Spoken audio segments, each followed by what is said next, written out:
Okay.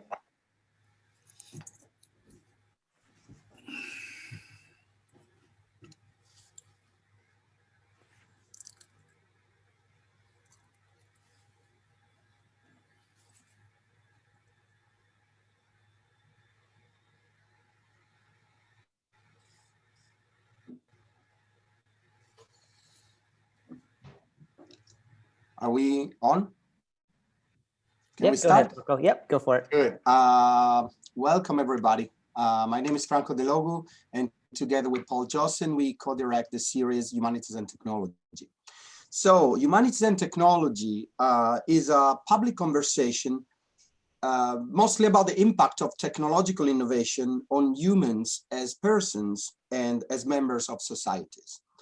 So in our series, we invite experts, mostly from the humanities, from psychology, from philosophy, from history, to talk about the impact, to talk about the meaning of technological innovation. And today's talk will be very interesting because it's a critique of the critiques that often are, but this Paul is going to introduce the talk today. So let me talk about a little bit about our friends that help us in organizing this series. If I can go on with the slide, let's see. Okay, so now Humanities and Technologies is part of a synergetic work with other series, for example, but also it's sponsored by several colleges in our Lawrence Technological University, and it's sponsored also by the Michigan Humanities Council, and it's friend with Marburger STEM Center, the Teagle Foundation. Some of our talks are sponsored by the Howard Hughes Medical Institute, and we also cooperate with a Southfield Public Library. So it's an interesting kind of community that cares about technology and the meaning of technological innovation for societies. My last thing is to talk about the next Humanities and Technology lecture that will be held on March 25th, and in which Dr. Gentry Sayers, Associate Professor of English and Director of the Maker Lab in the Humanities University of Victoria, will talk about the process, the creative and logistic process of design from prototyping to world making. Okay, so now I leave the floor to Paul that will introduce our speakers. Thanks. Fantastic, Franco. Could you skip to the next slide? Yes, so we see his will. Yeah. Lecture poster. Excellent. Well, it's a great pleasure to introduce Dr. Eric Schatzberg as our Humanity and Technology lecturer today. Dr. Schatzberg is chair of the School of History and Sociology in Georgia Tech's Ivan Allen College of Liberal Arts. He studied engineering at Swarthmore College and history of science at the London School of Economics before earning his PhD in history and sociology of science from the University of Pennsylvania. His research interests include the history of technology, culture, and science, with particular emphasis on post-war technology. Schatzberg's scholarship on technology and culture has repeatedly received international recognition. His most recent book is entitled Technology, Critical History of a Concept, which was published by the University of Chicago Press in 2018. Dr. Schatzberg helped found and served as director of the Holt Center in Science and Technology Studies at the University of Wisconsin-Madison, a nationally recognized locus for diverse and interdisciplinary research and public programming, which certainly resonates with our mission here at LTU and especially in the Humanity and Technology lecture series. Before I introduce his talk, just a quick logistical word. We are recording this event, so if you are if you, by continuing to participate, you agree to let your name and or face be recorded if you turn on your camera at some point during the Q&A. After the talk, we will have time for questions, so I ask you hold those questions until the very end. We'll be opening up the floor. You can either speak your question out loud or you can type it in the chat and I'll read it. And then at the very end, we're asking everyone to take this brief survey, which helps us design our next programming for the coming year. It only takes about 5 minutes, and we'll be sure to paste that URL in the chat as well. So without further ado, I will now turn it over to Dr. Schatzberg, where he will be presenting his talk, Technology versus the Humanities, Critiquing the Critics. Let's give him a warm Zoom welcome on a cold day. Hello, everybody. I should switch to my screen share now. I'm happy to be here. It's actually I checked the temperature in Detroit because I know I spent a lot of time in the upper Midwest, and I know what the weather can be like. Madison is not as snowy as Detroit, but it's actually a little colder. But we're actually trying. I've enjoyed the warm winters in Atlanta since I moved here, but we're actually down to 25 degrees. I saw you were about 19, so we're not that far off from you. So the whole, so we finally caught up with the rest of the country and being cold. So I'm really pleased to be here, and thank you, Paul, so much for inviting me to this series. And I was looking at the description that you had in the pamphlet, which I gave you, of course, and I think I'm mostly going to do what I said, but of course, as we write, things change, and so it's not completely what's there. So let me start by sharing my screen. I have to find the right screen to share. Yes, there we go. Share, and I think that's the right slide. Okay. So I call this talk Technology in the Humanities, Critiquing the Critics. And I will advance to the next slide. Things are a little awkward here. Sorry, let me get my screen set up if I can find my cursor, which just disappeared. The usual technological issues. There we go. All right. Okay, so here we are. Let me talk about what I'm going to talk about. So today I'm going to talk about humanist intellectuals and their relationship to technology. I frame the talk as a defense of technology against its humanist critics, but that framing is really in part just a rhetorical device. I'm not just defending technology, because technology needs its critics too. And in fact, I'm a critic of technology as well. But we need critics who can uncover, what we need are critics who can uncover the biases that are built into our machines and algorithms. We need critics who expose unnecessary risk in our elegant inventions. We need critics with a deep understanding of what they are critiquing. But what we don't need, and this is kind of my point today, what we don't need is stupid criticism of technology, especially when that criticism comes from celebrated intellectuals. Now, there's nothing new about criticism of technology. That kind of criticism goes back to ancient Greece. It continued through the Middle Ages and into the scientific revolution. These critiques intensified with the Industrial Revolution. Humanist scholars in particular recoiled at the horrors of World War I. And then, of course, World War II with the atomic bomb sparked a whole new wave of critiques that continued into the post-World War II era. And today, these critiques continue, in particular, humanities scholars in the academy decry threats from STEM disciplines that seem poised to overwhelm the liberal arts. This is a common theme we hear from the humanities. But some people might ask, why am I attacking critics of technology? Why am I not defending the liberal arts?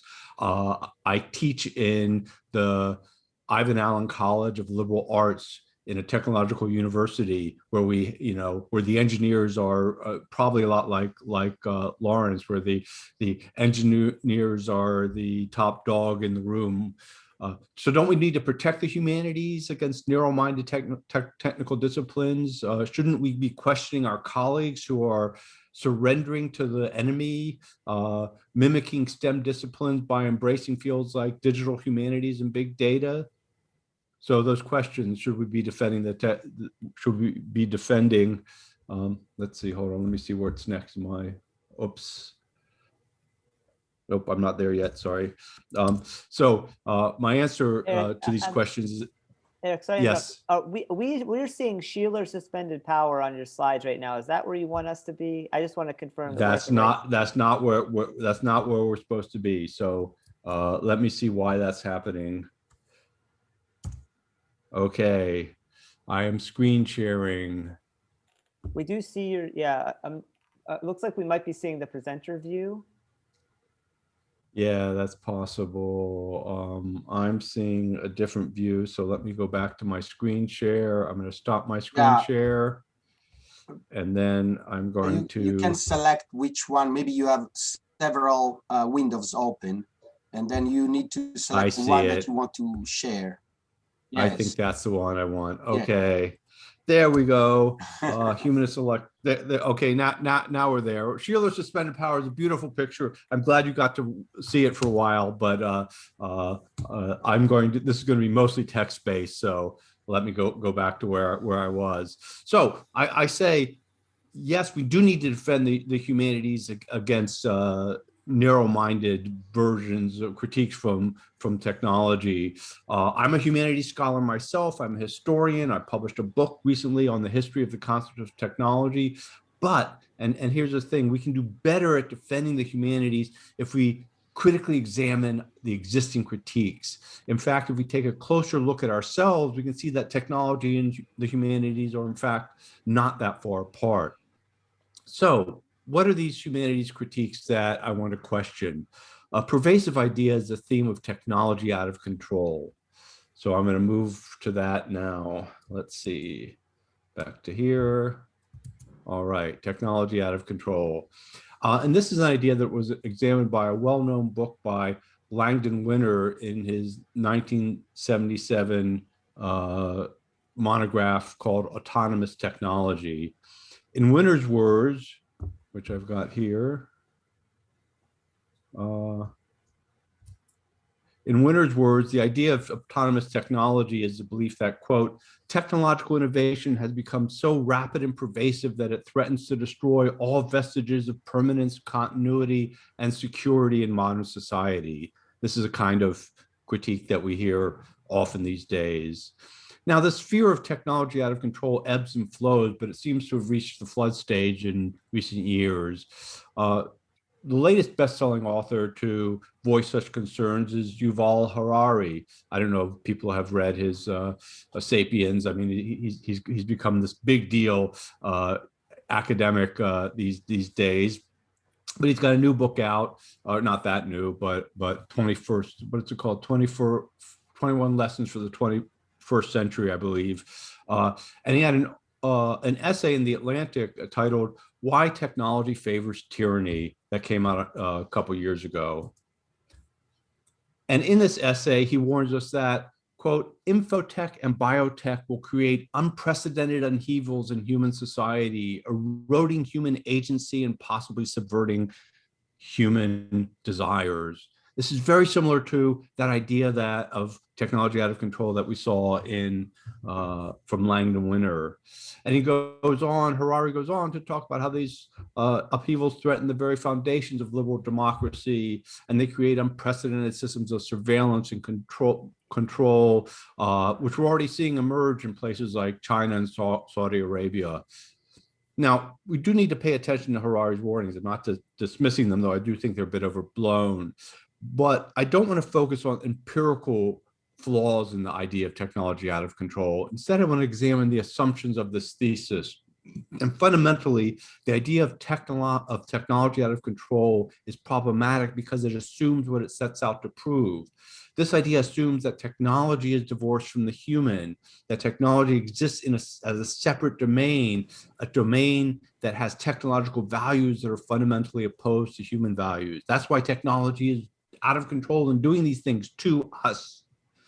Now, we can see this idea expressed clearly in an otherwise unremarkable book from 2006 titled Means Without Ends by Gregory Davis. Davis is a humanities professor in California. And he argues that technology no longer serves as a means to achieve human ends. Instead, technology has become an end in itself, hostile to all authentic values. So Let me quote a few sentences from the opening of the book.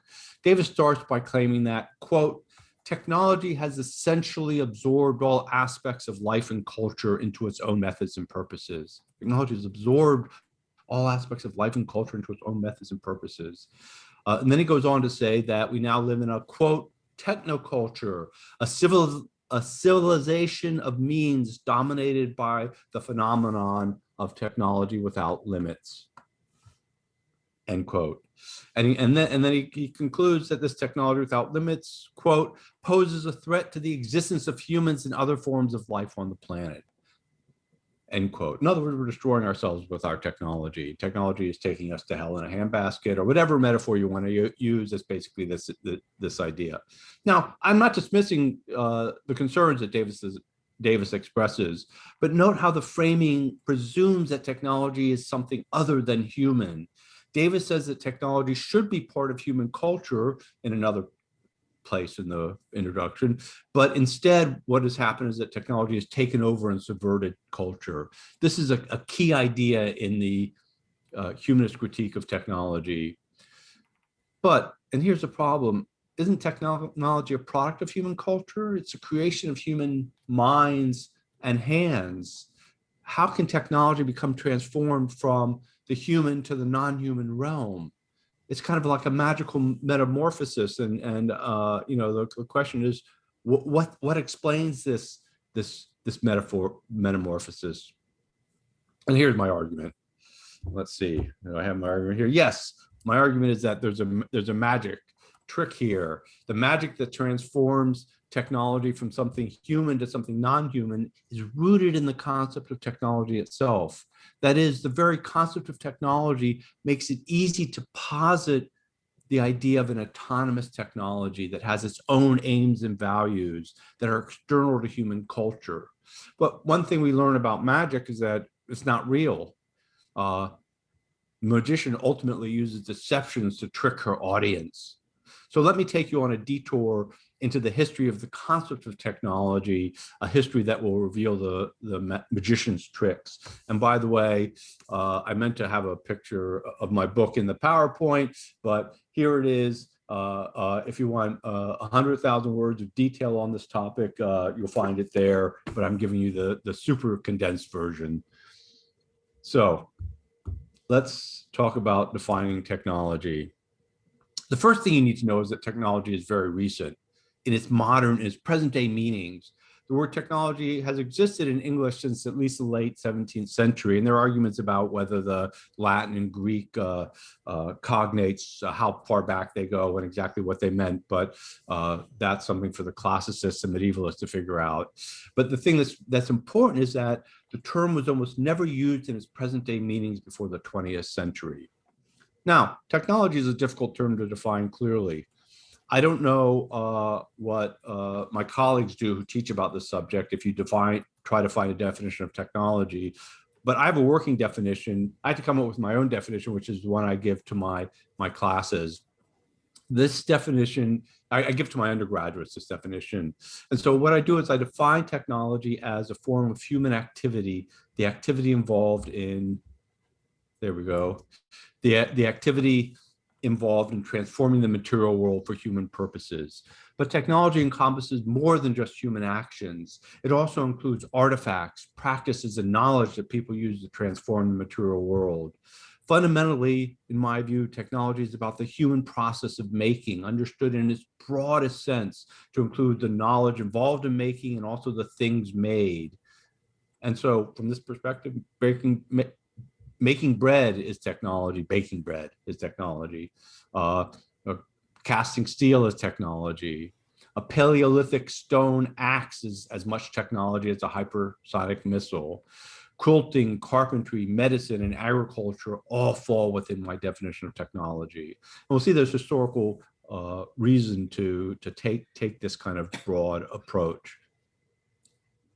Now, most scholars in my field, I mean, I argue with my students about these definitions. I'm not trying to get a perfect definition, but I argue with students about this. And one thing is that my definition is the kind of definition that most historians of technology accept more or less. But why should you listen to historians of technology? Maybe we're just weird, and we are actually. So let's say you want to find an authoritative definition of technology. Where would you go for an authoritative definition? Most humanities scholars go to the Oxford English Dictionary, and there's been many, there's been probably half a dozen books written on the Oxford English Dictionary. It's so important in humanities scholarship. So let's look up the definition of technology in the latest version of the Oxford English Dictionary, which was updated, which is the 3rd edition. It's online. It was updated in 2009. Let me post it here.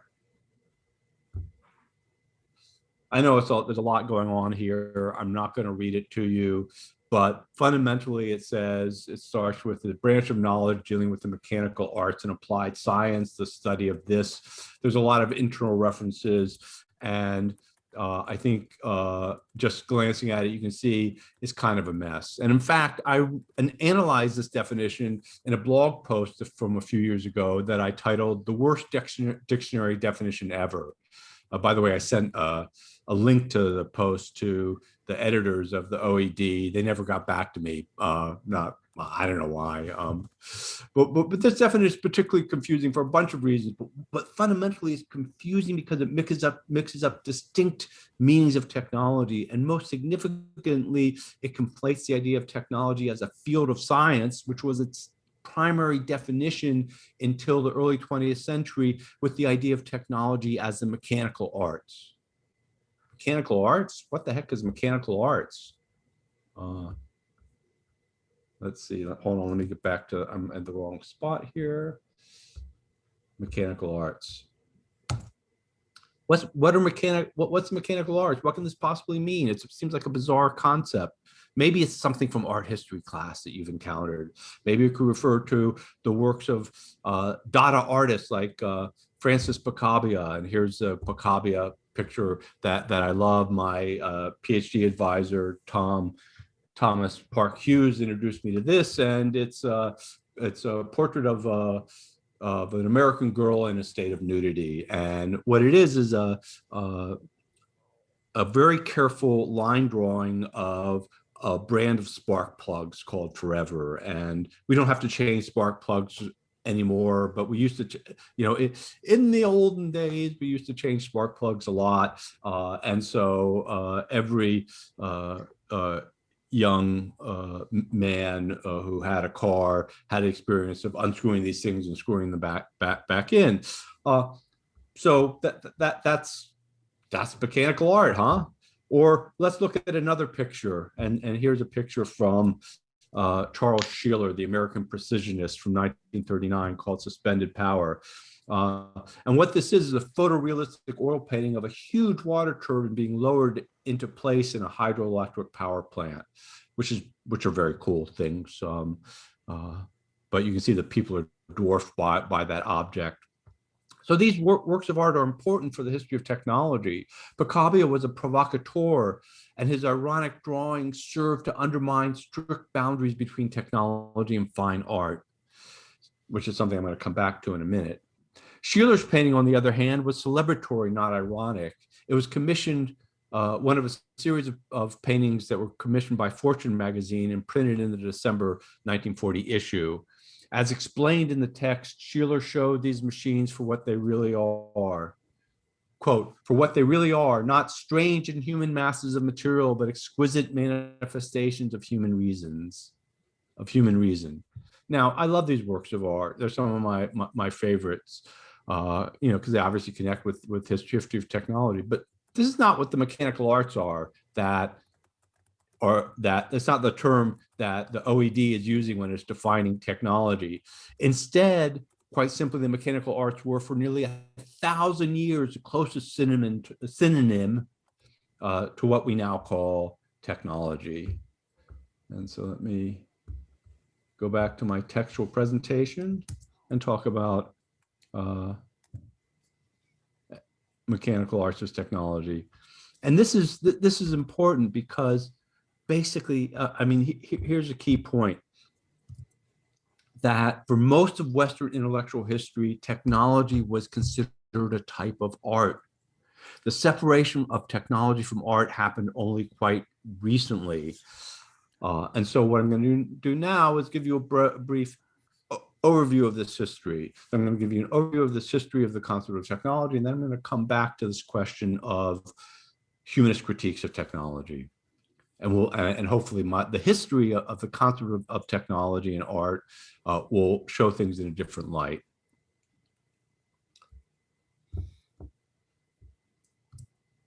So until the early 20th century, technology was an obscure word that referred to the science or systematic knowledge of the industrial arts, to take a quote from a 1897 encyclopedia. Note this definition, the science or systematic knowledge of the industrial arts, uses the phrase industrial arts, which is actually a late 19th century synonym for mechanical arts. So technology was the science of the arts. It wasn't the arts themselves, but what were the arts? From the ancient Greeks through the 19th century, art was a far broader concept than it is today. Art referred to knowledge suitable for any creative activity. The arts were emphatically not defined by beauty. Arithmetic, medicine, carpentry, navigation, and metalworking were all classified as arts, along with sculpture, painting, dance, and architecture. Medicine, too, could be classified as an art in ancient Greece. There's the early medical writings called the Hippocratic Corpus have a whole essay devoted just to this question. In rhetoric, Greek rhetoricians also argued that rhetoric was something that deserves to be classified as an art. And there's a whole I forget which of Plato's dialogues deal with this, but there's this whole Plato didn't think that rhetoric deserved to be called an art. Just FYI, by the way, the Greek term translated as art is techne, which is the root of the words like technology, technique, and technical. In the Latin world, the term is ars, and I think I have that up here. Let's see. Whoops, that's not where I want to be. Sorry. There we go. In Greek, the term was techne. So we see that in the very roots of words like technology, technique, and technical. So there's that kind of direct connection that we sometimes forget about. Now, this ancient understanding of technology and art of technology as a kind of art had its shortcomings. And one of the main ones is that Greek and Roman elites valued the products of art, but they didn't think much of the producers of art, that is, the artisans. Where did this elite prejudice against artisans come from? Well, it came from the fact that artisans gained social status through skill, not birth. And their skills were also essential for the social order to function. That is, as aristocratic elites had to rely on artisans. But artisans could potentially rise in the social hierarchy through their acquired skills, what they learn, not through their position in society through inheritance or ownership of property. And elites in the ancient world resented the sons of craftsmen who rose to positions of authority, because aristocrats basically wanted their artisans to stay in their proper place. Now, turned out that scholars shared these elite prejudices, because scholars were either among the elite themselves, or they were patronized by the elite and dependent on the elite. In ancient Greece, Aristotle was, the greatest philosopher of the age, and he proposed a hierarchy of knowledge that had art, that is techne, at the bottom, ethics in the middle, and philosophy at top. That's the famous tripartite division of knowledge between techne, phronesis, and episteme. Now, according to Aristotle, art, that is techne, had no inherent moral value. Instead, art was a form of knowledge that served values defined by others. And he explained this idea, Aristotle did, by using the example of a carpenter building a ship. The value of shipbuilding, said Aristotle, is in the final product, the ship, not in the process of construction. And who's the best judge of the final product? It's not the builder of the ship, said Aristotle, but rather it's he didn't quite say this, but this is the implication, the aristocratic patron who commissioned it. That is, that's the person, it's the connoisseur of art who is the true judge of its value, not the creator of it. Now, Roman scholars were similar. They devalued artisans by distinguishing liberal arts from vulgar arts, also known as banalsic arts, to use a fancy Greek term. The liberal arts were suited for free men. That's why they were called liberal. And what it meant to be a free man was you didn't have to work for a living. The vulgar arts covered professions that required demeaning physical labor or pursued to a profit.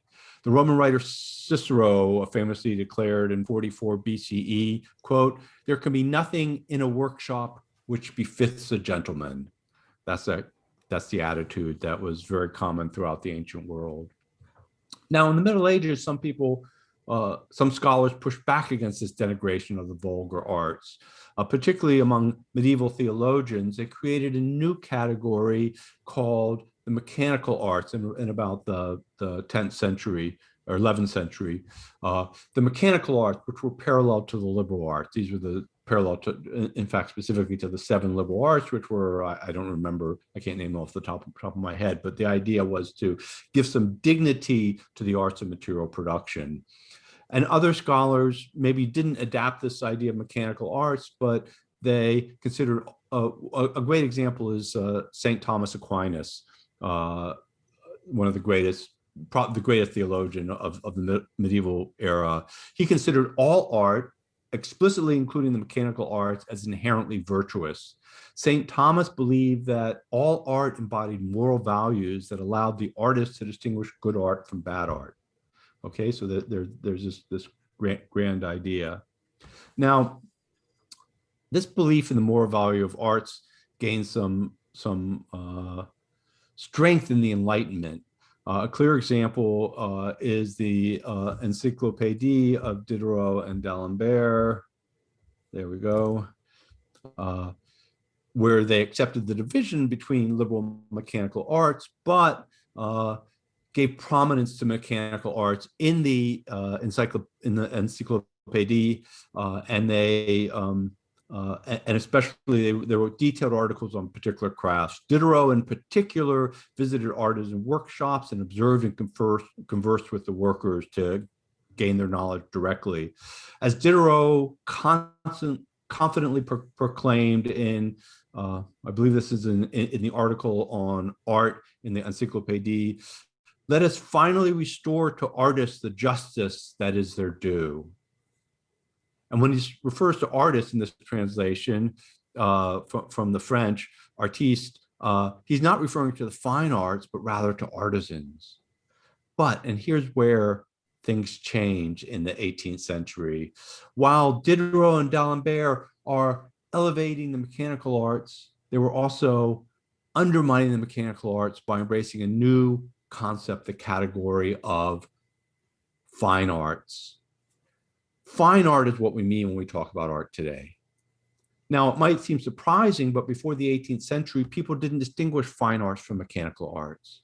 And this is very clear in the systems of classification that you can find before the 18th century. Sculpture and painting were considered mechanical arts. They were grouped alongside shipbuilding and brewing. But in the 18th century, with the rise of capitalism, a distinct market emerged for products of the fine arts. And in response, scholars began seeing the fine arts as a distinct category, separate from the more mundane mechanical arts. There's a famous a book called Les Beaux-Arts that was published in the 1720s that encapsulated this idea. And in that book, the author argued that the fine arts different from the mechanical arts. The mechanical arts serve the necessities of life. They were useful, but the fine arts have pleasure as their principal goal. That's a translation from the French, a goal that they achieve by imitating beautiful nature. And that's this philosophy of art that we come to accept as the definition of art today. And so what happened when this idea of fine art became established? the idea of fine art elevated. Remember the sculpture and painting and music, they were part of the mechanical arts before the 18th century. But when they were separated out, embracing the category of the fine arts, in effect, it deprecated and lowered the remaining mechanical arts. Fine arts were an end in themselves, but mechanical arts were pursued purely for utility. It sort of elevated, and Diderot and D'Alembert and their classification system, they kind of make this point that fine arts are closer to liberal arts than they are to mechanical arts.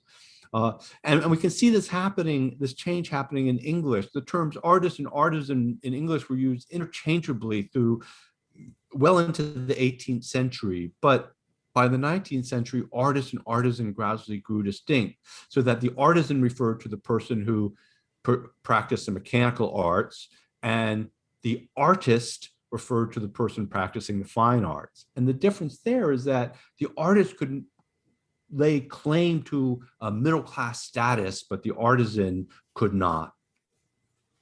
What happened over the next 150 years is that is from the 18th century into the early 20th century, is that the concept of fine arts gradually displaced this older, broader concept of art.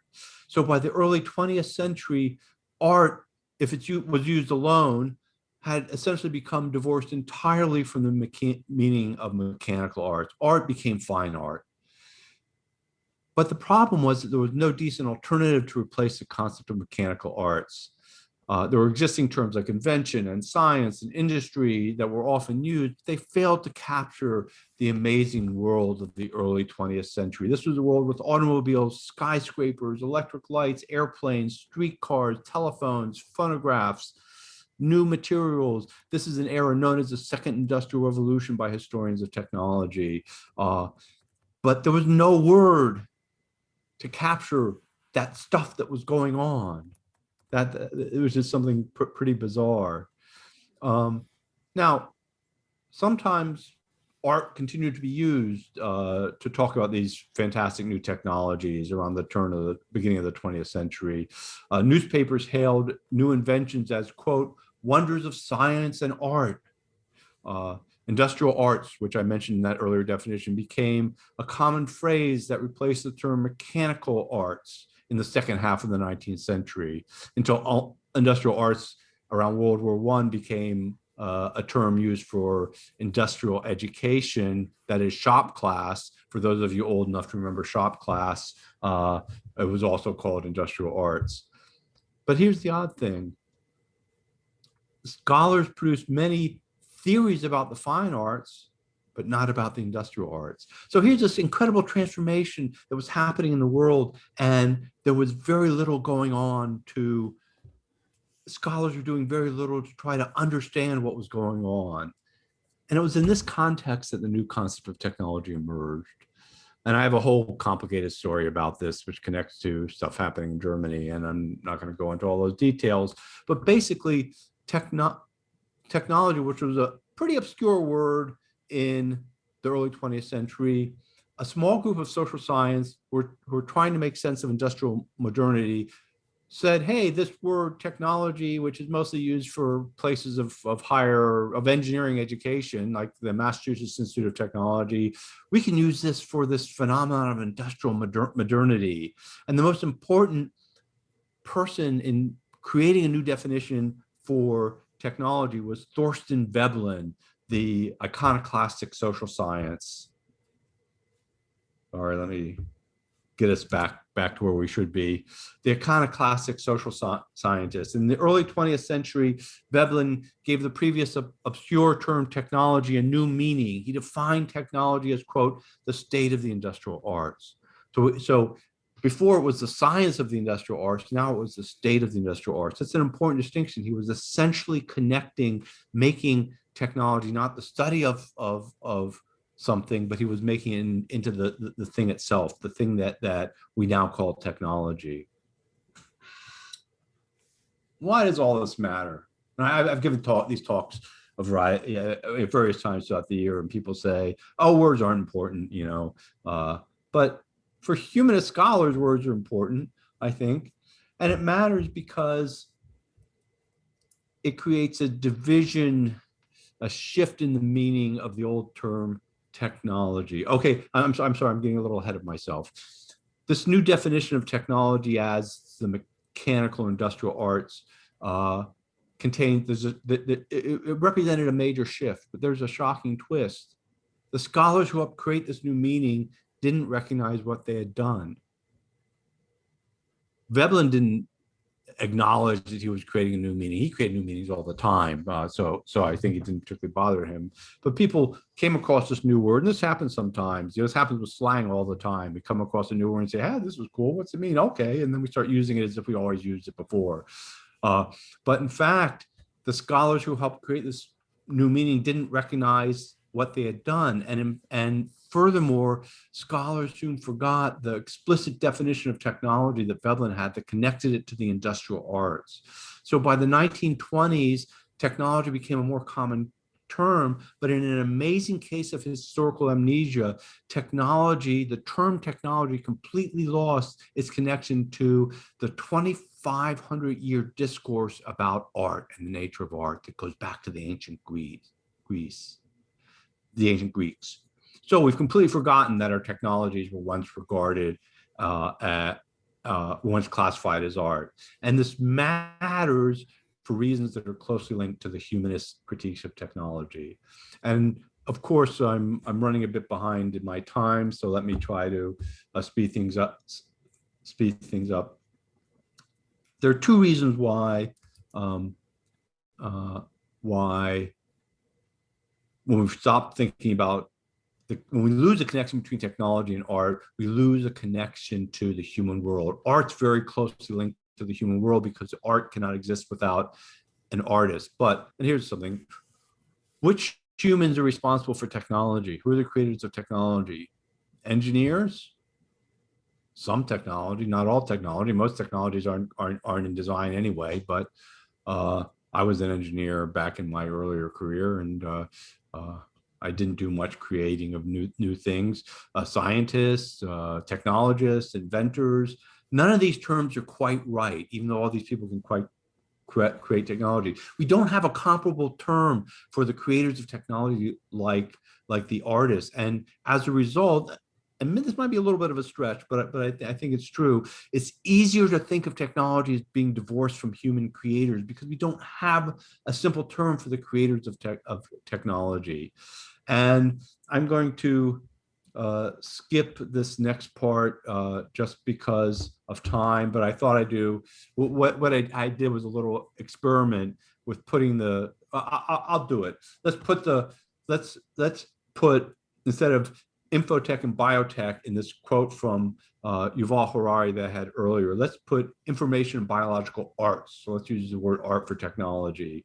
And we have arts creating unprecedented upheavals in human society. Doesn't sound quite so reasonable. Art erodes human agency. It subverts human desires. Again, art is a human product. It's doesn't quite fit if we think about technology and art to think of it as being something autonomous and out of human control. So that brings me back to the humanist critique of technology. And in effect, the separation of art from the artist is what made this particular critique possible. And there's a great example that comes from the Industrial Revolution, a literary critic named William Carlyle, whose essay, famous and I find it almost unreadable essay, Signs of the Times, is quite well known by literary historians. Carlyle decried his age, which he just searched for a label for and said, what is this age we're living in? He said, it's the mechanical age. Why? Because machines were everywhere. He mentioned machines for mincing cabbages and machines for putting people to sleep. Now, the interesting thing about Carlyle is he wasn't one of these critics of technology like Friedrich Engels, who was looking at the horrible effects of new industrial machinery on the factory workers. And remember, Carlyle in this period is not using the term technology because it was not a common term. It was rarely used in the 19th century. He wasn't doubting, but Carlyle wasn't talking about oppressed workers. He wasn't doubting the benefits of industrial technology for making people richer, the machines for making people richer. Instead, he was concerned about machines transforming inner lives, thoughts and feelings. And in a famous statement, Carlyle declared, "Men are grown mechanical in head and in heart, as well as in hand." And this is a very important idea because it's part of the complaint of humanistic critiques of technology. Now, I haven't been able to figure out exactly what Carlyle meant by this, but as we see here, he's not blaming technology for particular harms. He's blaming technology, condemning technology for damaging the human spirit. Now, let me jump ahead for purposes of time to a period when the critique of technology really took off. And this was after with the end of World War II, when the United States demolished the Japanese city of Hiroshima with a single atomic bomb, August 6, 1945, and then Nagasaki a few days later. Now, there's wonderful discussion, whole lectures we could have on the atomic bomb and whether it was justified, but it's particularly interesting for the humanistic critiques it provoked. And one of these critics was a guy named Lewis Mumford. By the way, how am I doing for time? We're doing fine. It's currently 1:17, so well, I guess, yeah, maybe like 12 more minutes. So that would give us at least 15 minutes for Q&A. Does that work? I can do that. Perfect. All right. So we've got back to Lewis Mumford. So in 1934, Mumford had published a very influential work about the history and the future of technology. He called it Technics and Civilization. And he criticized industrial technology of the past for polluted cities and oppressed workers. But he welcomed the future of technology. He saw technology as potentially a source of liberation, particularly the technologies of electric power, synthetic chemicals, and new materials like aluminum. These technologies, which were based in science, Mumford argued, that these technologies have the potential to foster a better world that would reverse the evils of industrial automation, of the Industrial Revolution. The Industrial Revolution with its dark satanic mills. In other words, Mumford had a very optimistic vision of the future of technology, an optimistic vision of technology driven by science. But this vision didn't survive the atomic bomb, news of the atomic bomb. In March 1946, Mumford published a widely read essay in the Saturday Review of Literature, which is a highbrow literary magazine. And this essay was titled, "Gentlemen, You Are Mad." And he accused leaders of America, whoops, I'm a little ahead of myself. He accused the leaders of America, the politicians, the generals, the bureaucrats, and even the scientists of being madmen. He said these madmen were busy building atomic bombs, which he called infernal machines that threatened to, quote, turn every vestige of life to a crisp. And there was a lot of overheated rhetoric throughout this whole essay. And so the only way out of it was through the greatest of these madmen, the scientists themselves, who, he said, in the final throes of their dementia, the scientists were shocked back into sanity. And the only alternative to destruction was to completely abandon the atomic bomb, which was a common view at the time. But the thing about Mumford that's interesting is it wasn't just that he was upset about crazy people who would blow up the world. For him, the atomic bomb was fundamentally a betrayal. It was a perversion of science into a death cult. And this is because the atomic bomb was produced by the same science-based technology that Mumford had embraced in the 1930s. Mumford pinned his hope for a better world on new technologies that were guided by the rational hand of science. But instead of a better world, what scientific rationality had produced was the most irrational result possible. That is, technology, machinery of death that could destroy human life as we know it. Now, the atomic bomb couldn't really destroy human life. It was really the hydrogen bomb, but that I'm being picky. So anyway, Mumford will go on. I'm going to talk about him again, and I'm going to leave him aside for a minute. He becomes one of the leading humanist critics of technology in post-war America. But I'm going to talk about another critic who developed his ideas in detail before Mumford, and this is a guy named Jacques Ellul. Ellul was a deeply religious, I don't know, people, sometimes I think Ellul has been forgotten. There's a certain group of people who know and love Ellul. I'm not a fan, as you'll see. Ellul was a prodigious scholar. He was a deeply religious provincial French academic. He was originally trained in law, but he wrote voluminously on philosophy, theology, and sociology. And he developed his critique of technology in a 1954 book called La Technique ou l'enjeu du siècle, which translates roughly as technique or the stake of the century, the stake in the sense of a bet on a game. So maybe the challenge of the century might be a better way of putting it. This book got some attention in France, not that much, but in 1961, a liberal think tank in America, the Center for the Study of Democratic Institutions, decided to sponsor an English translation of Ellul's book. And this book was published in 1964 as the Technological Society, so 10 years after the French original. Now, Ellul's argument was clear. His prose isn't clear, but his argument is clear. Technique, which is his term for technology, it was a European term for technology, which is a whole nother story, but technique for Ellul refers to a system of technological rationality. This system starts with machines, but expands in the modern world to encompass all forms of human thought and action. This is exactly what Carlyle said, by the way. So you can see it's not really an original thought. But he goes on and talks, he says, ends lose their meanings and means become ends. And again, this is back to what Davis was talking about early when I introduced Gregory Davis's work, Means Without Ends. Davis was actually riffing directly on Ellul. So there's this kind of direct connection for the critique of technology. And Ellul goes on to insist that technique has become autonomous. It has fashioned an omnivorous world, the world of technique, which obeys its own laws and has renounced all tradition, end quote.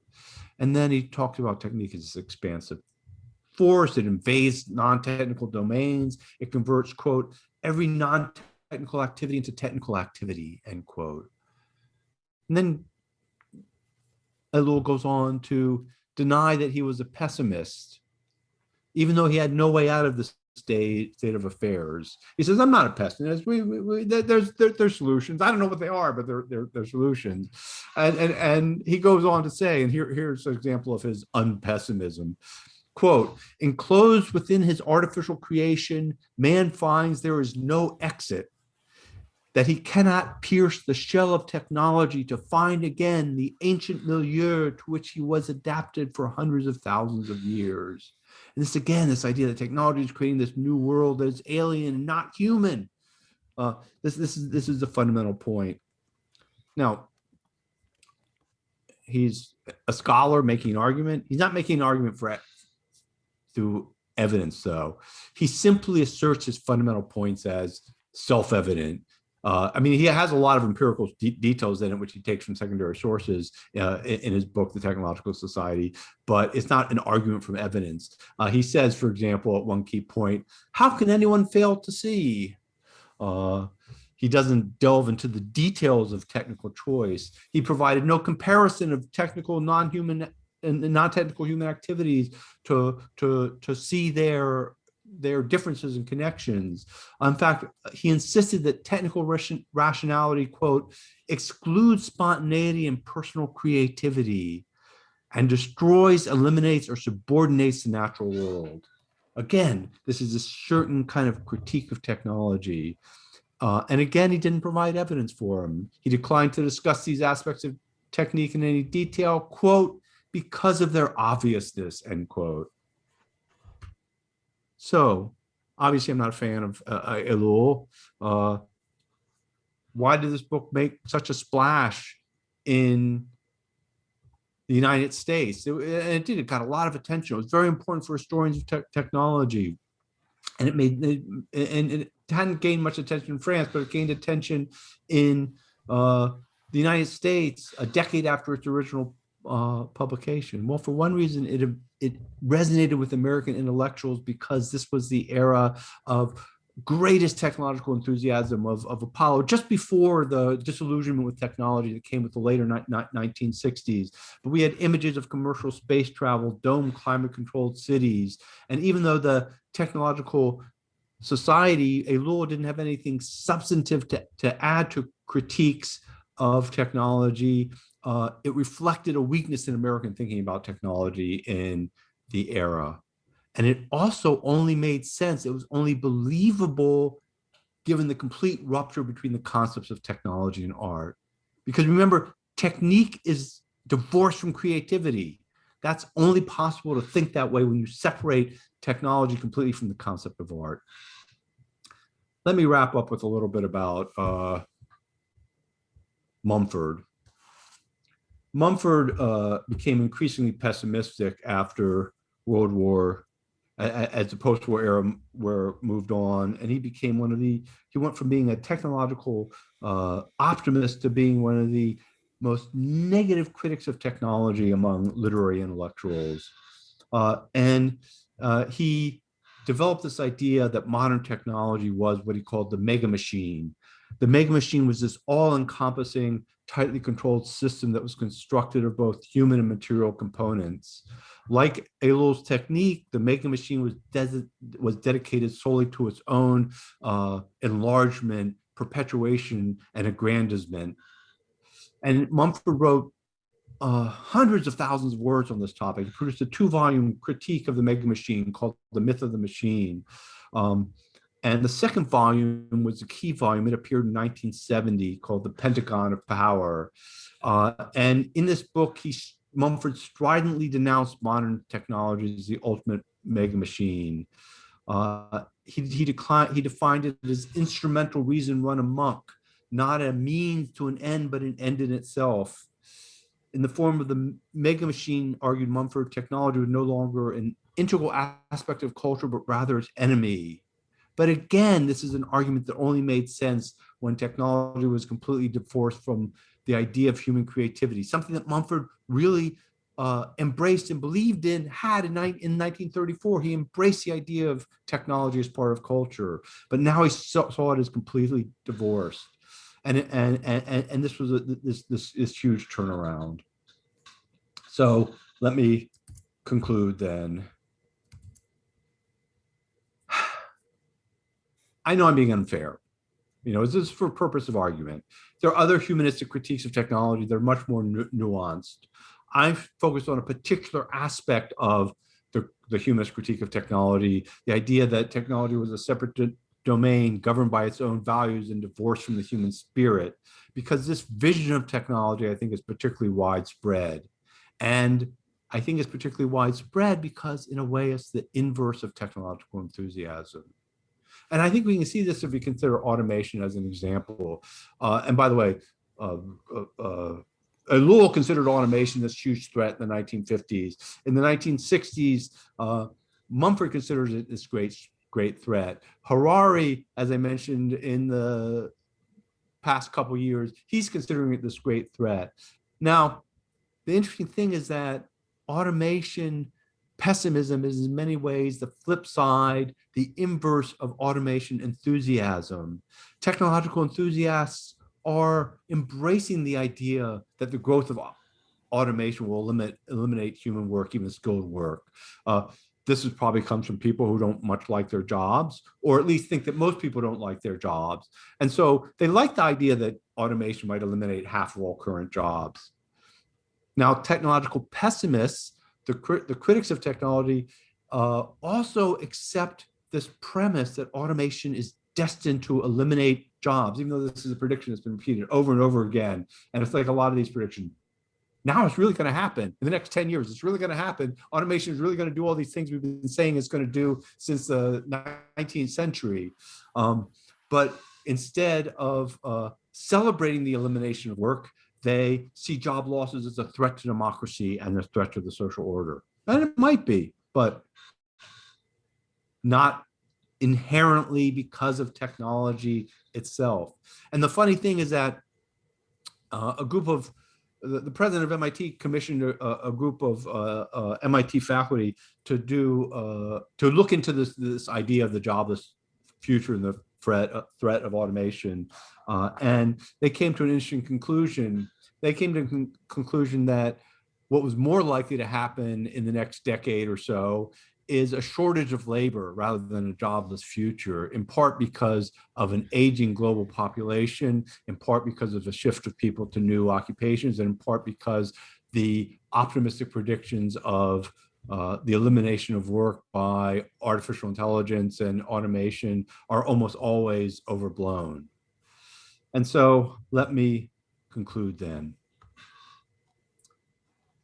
The humanistic critique of technology commits a fundamental error when it divorces technology from human values. Automation can create better jobs or mindless work. It can create either of these. I think automation looks like it's creating mindless work, but not because of the nature of the technology. It creates mindless work because of the avaricious global capitalism that treats workers as expendable. This is the product of human values. They're icky human values. They're not human values we want to embrace, but they're very human.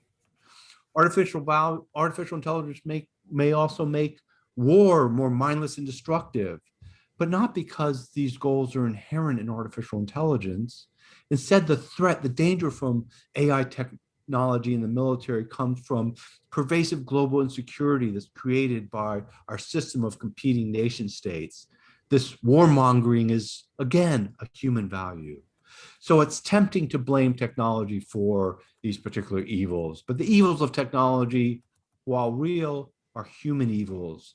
We can try to cast our sins onto technology, but technology is never going to grant us absolution. Thank you. Sorry if I went a little bit over. No, that's fantastic. Thank you so much, Dr. Schatzberg. If y'all could join me in thanking him.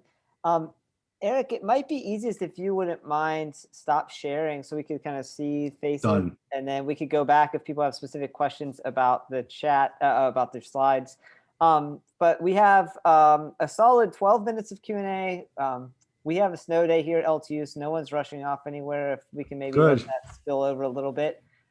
Feel free to raise your hand, just unmute yourself and ask a question, or you can put a question in the chat. Oh, we have a question from Bob Powell. Oh, go ahead, Bob. All right, I'd like to take you to Zen and the Art of Motorcycle Maintenance by Robert Pirsig. Yes. He, perceived a divergence in our experience of, loosely spoken, technology and art, and proposed countering that by using the lens of quality. Do you have thoughts about Pirsig's contribution to things in general and his lens of quality in particular? Well, it's been a long time since I've looked at that work. I think we're getting a little feedback. Okay, good.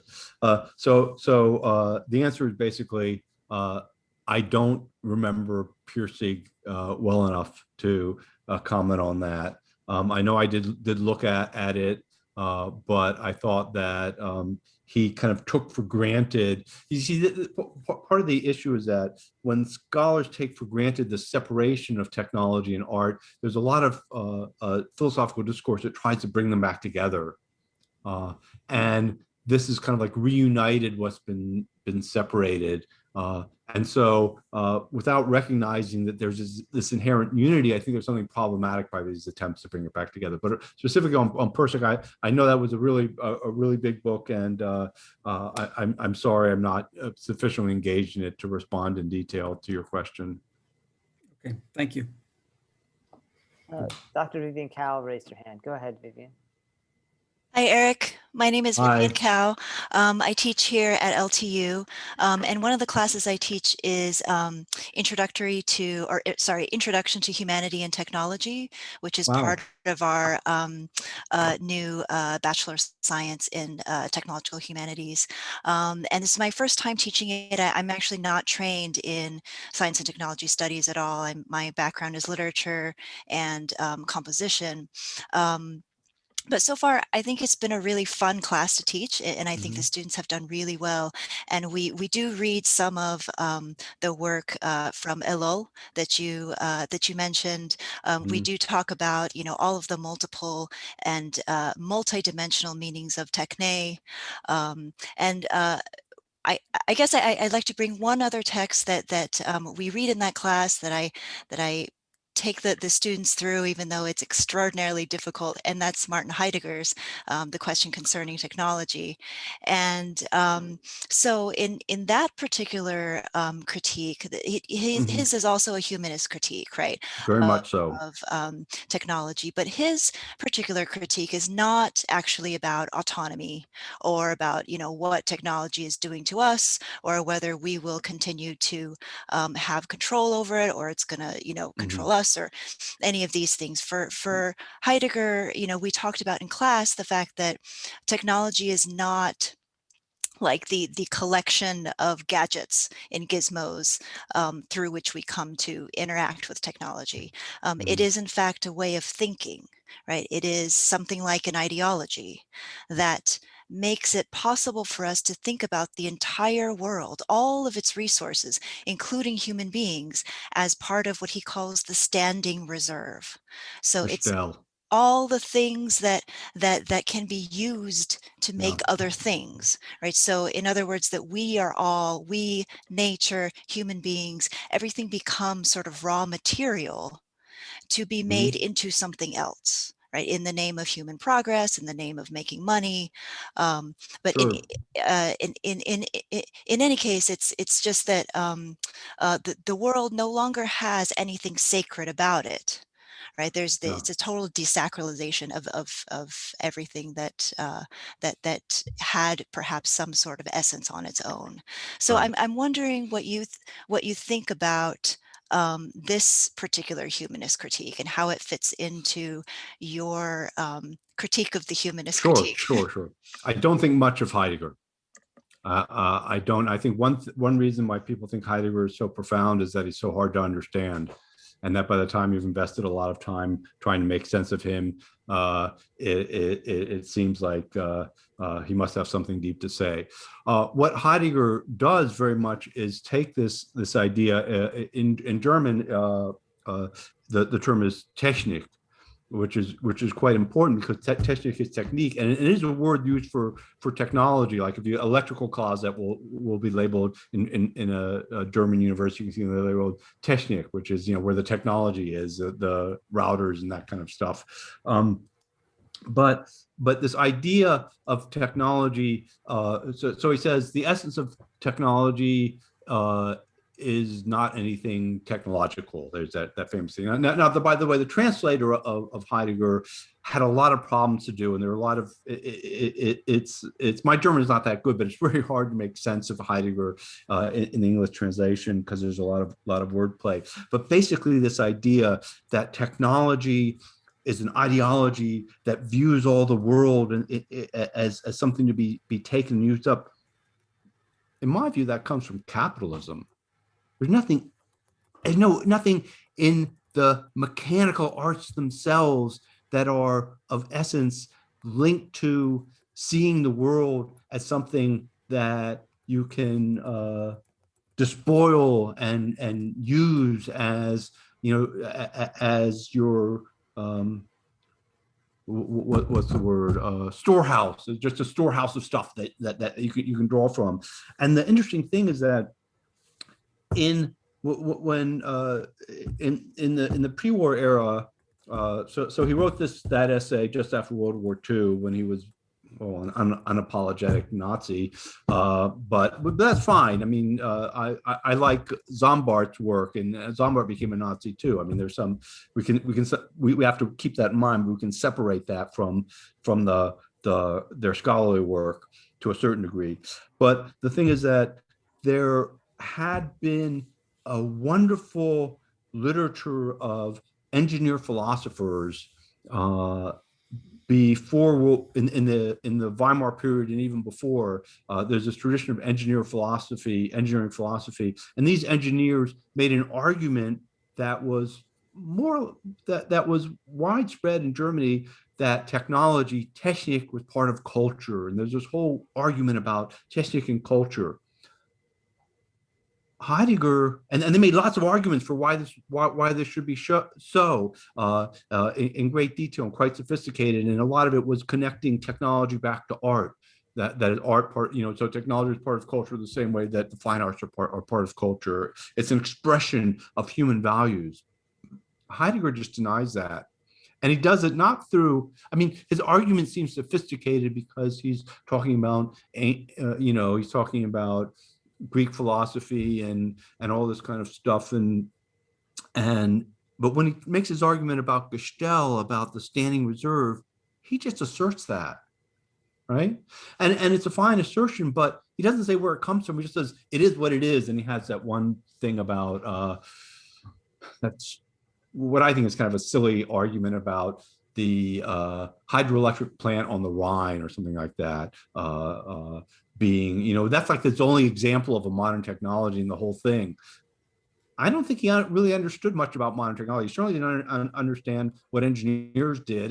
German engineers are busy making these arguments about technology as part of culture. It was part of their attempt at social uplift in the German context, but Heidegger makes this argument. It's a pervasive argument. It's an argument. It's a great example of the view, and it's one I might have talked about if I had had more time. But so, thank you very much for bringing that one up.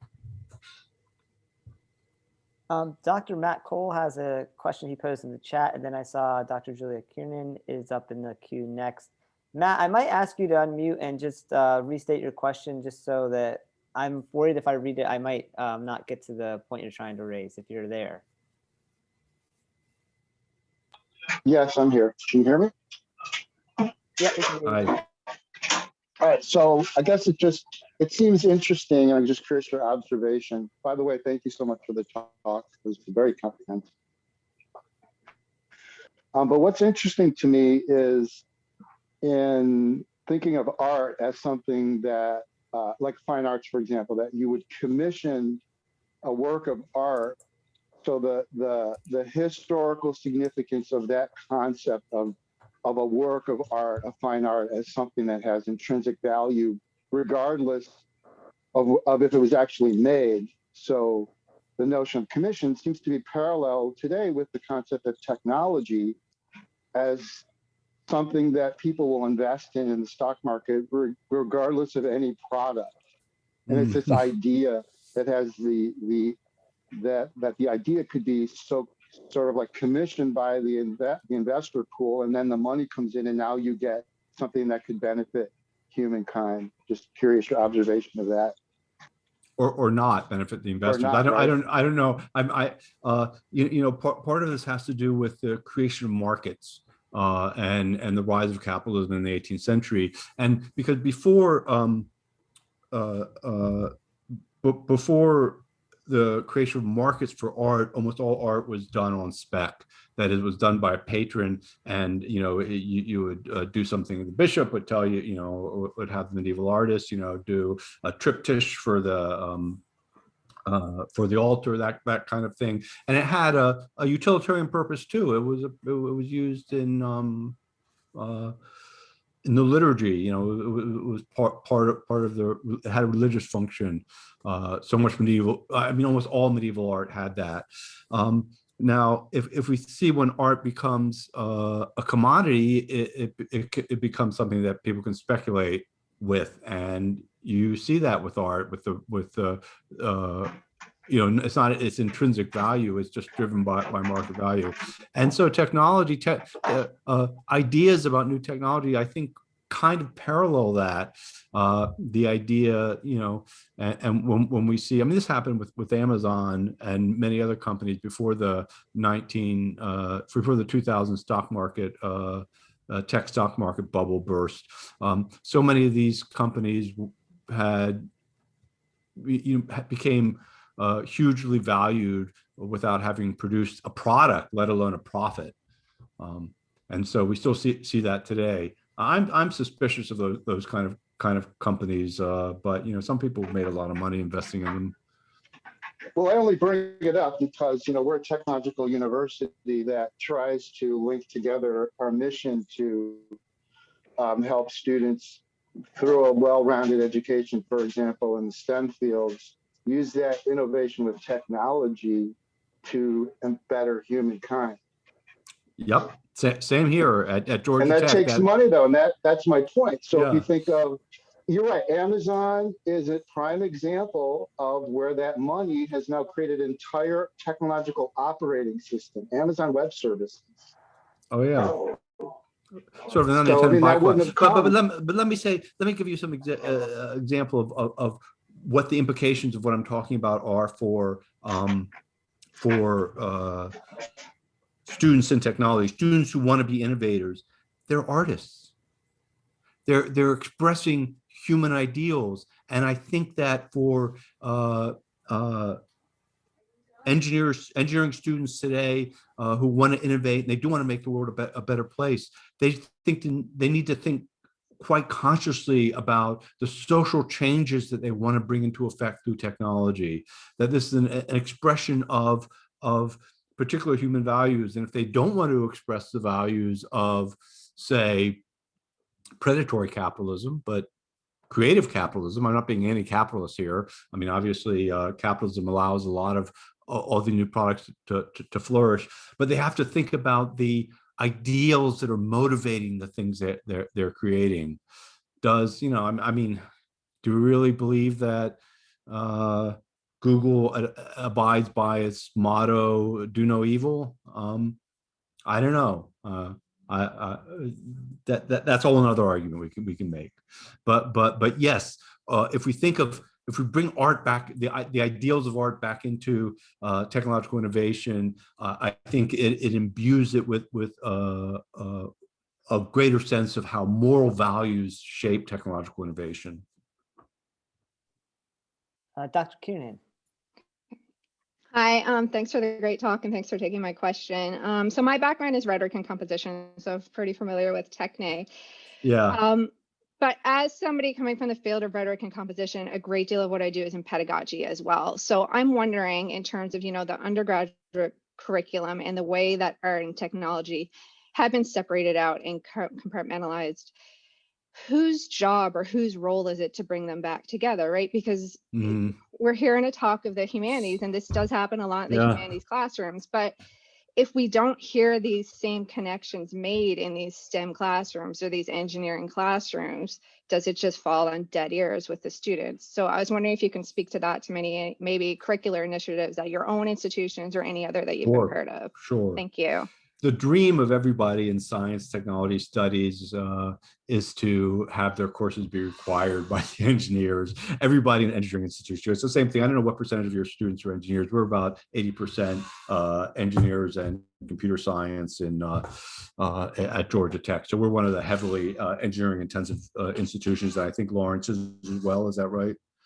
And so it's weird because when I was an engineering student in a small liberal arts college, and there was like the engineers felt they were looked down upon, but it's the reverse in a big engineering school, right? That the humanists, humanities and social science, the liberal people in the liberal arts, they feel like they're at the periphery. And the thing that's important for the administration to know is that if they want to raise the status of their engineers and the status of the overall institution, the engineers need to be trained in this kind of understanding of technology, of this kind of humanistic and social scientific context of technology. And who are the experts in that field? Who are the experts in understanding the rhetorical nature of technology, the role of rhetoric in construction of technology. It's the rhetoricians, it's people in the humanities, the historians, the sociologists. I mean, if you want technology to make the better world, who understands social inequality, injustice, political scientists, sociologists, who understands the differences in culture into which technologies get introduced, the people in the language departments, you know, this is, we are the experts. I'm a humanist, I'm part of the liberal arts. We're the experts, and we're the people who need to be drawn, who the administration, I don't know what your administration is like, but ours is dominated by engineers.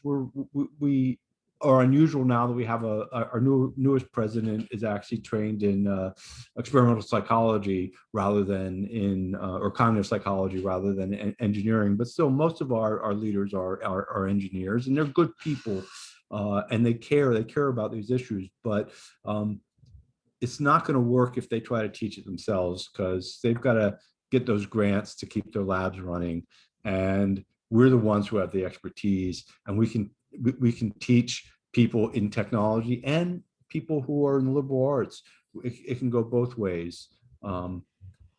Have you been involved in any kind of partnership classes where, you know, there's a STEM class that's aligned with a humanities type class and they work together, or there's a co-teaching involved? Yeah, it's hard. One of my faculty members did that with biomedical engineering. She's a specialist in health inequalities, which is or health inequities, which is a huge field now. COVID makes it very, very apparent. And she was working with a biomedical engineer and bringing in issues of race and medicine. She said it was quite difficult. It's hard to do. When I was at Wisconsin in the Holt Center of Science and Technology Studies, it wasn't a department, it was a program. We didn't have lines, but we tried to get, we created a minor for engineers, for engineering students. And it was really quite successful to try to bring in concepts from science and technology studies into the engineering curriculum. And it was designed to fit into the engineering curriculum. What we found there is that over 50% of our minors were female.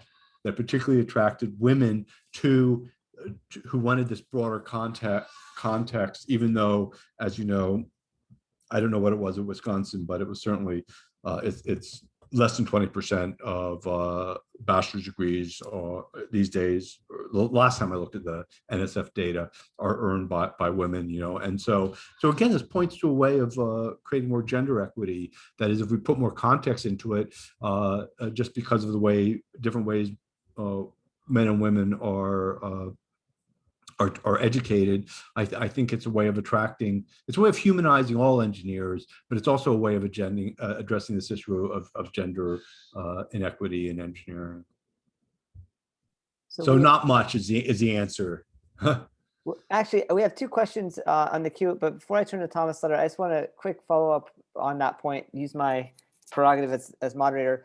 Yeah. When you talk about that split from when the arts were divided from technology conceptually in the late 19th, yep, early 20th century, does that track to historical transformation of pedagogy or a historical transformation of the way these fields were trained? Like, I'm curious to know if the divorce brought about institutional divorces, which may be one of the problems that Julia is actually speaking to in some ways. I was just curious if your book addressed that. I hadn't really thought of that, but actually that makes sense, because professional engineering education is a product. I mean, it exists earlier, but largely it's a product of the second half of the 20th century, and it takes different courses in Germany and France, and where it happens earlier, and Britain, where it's somewhat later in the United States. But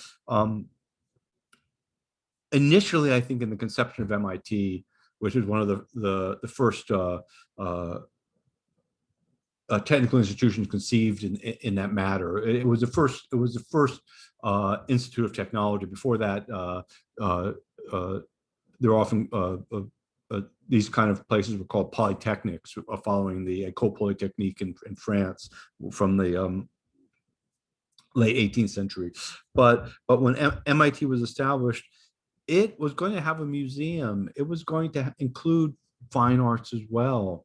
But that gradually fell away. And I think that's part of that separation of art from technology. It hadn't quite been figured out yet, but certainly when when engineering institutions are increasingly founded in the second half of the 19th century, they exclude the fine arts. Fine arts are quite separate, and of course, the Americans follow the French model, École des Beaux-Arts, that of separating out this kind of aesthetic side from the technical side in a separate institution, and that's a great example of how the separation gets institutionalized in a way that makes it much harder to bring them back together. Yeah, that's what I was thinking about, the downstream effects of this divorce. But Thomas Suter had a question about work and automation and jobs. Sure. Yeah, Sutter actually, but thank you. Sorry I came kind of late, but I did enjoy what I have heard. I was just kind of thinking though, when you're describing all the authors of people who fear technology and fear innovation, or who loved it but now fear what it's wrought, especially the idea of AI or automation taking over certain industries away from worker laborers. What I'm always curious about is those fears arising from a lack of or a limited perception on what is a profession or work. Because I remember a distinct instance where I was working at a summer camp helping out these students with their projects. It was for some sort of economic things. And they're all functioning groups, and each group had to present a product and submit it as if they were a company. Now, you see, the problem I had was this group of students who didn't perceive this as an actual work, as actual job. They saw this kind of work, this kind of stuff as not work. And when I asked them what they did think was work, they thought of things like lifting crates or moving stuff around, a lot of physical stuff. They don't see the job of having to create an idea, pitch it, sell it, and organize it as actual work. And so I'm just curious, in your studies, how often has the overlap between fears of automation and understanding of broader spectrum of professions actually overlapped? Does that make any sense? Yeah, it does make sense. I mean, the standard fear was that all the people who aren't smart will lose their jobs, right? That was the fear up to pretty recently.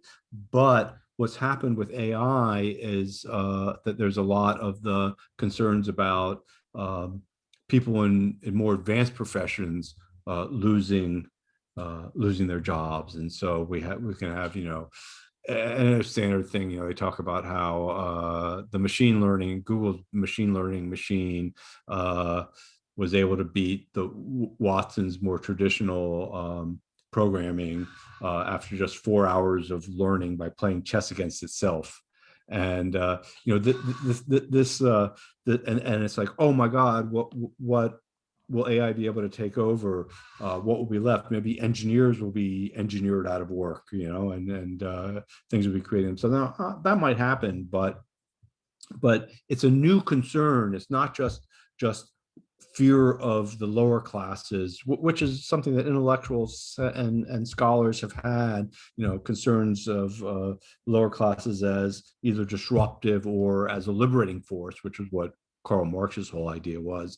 But there's that fear. But this is a new concern. Now, I don't know. I don't think many professors are that worried about it. I mean, our jobs are. I mean, they're not enough academic jobs, but I don't think it's being caused by teaching classes on Zoom, at least not yet. So I don't know if that's addressing your question at all. Not really. It kind of is. You see, I was thinking it was more of an outdated thing, and I was hoping that eventually it was subside. But with you mentioning AI, it kind of makes me think a little bit more about how people are perceiving technological changes. Now, there's this interesting book called Ghost Work. I forget the author, about all the stuff behind the automation that has that all the wonderful searches and identifying pictures and stuff, all this kind of machine learning that Google and other companies are using, and this is this fact that we have to train the machine learning machines in how to recognize what's a sofa, what's all this image stuff, and how to interpret natural languages when it gets harder to interpret. And it turns out there's this huge army of low-paid workers who do this kind of piecework for pennies at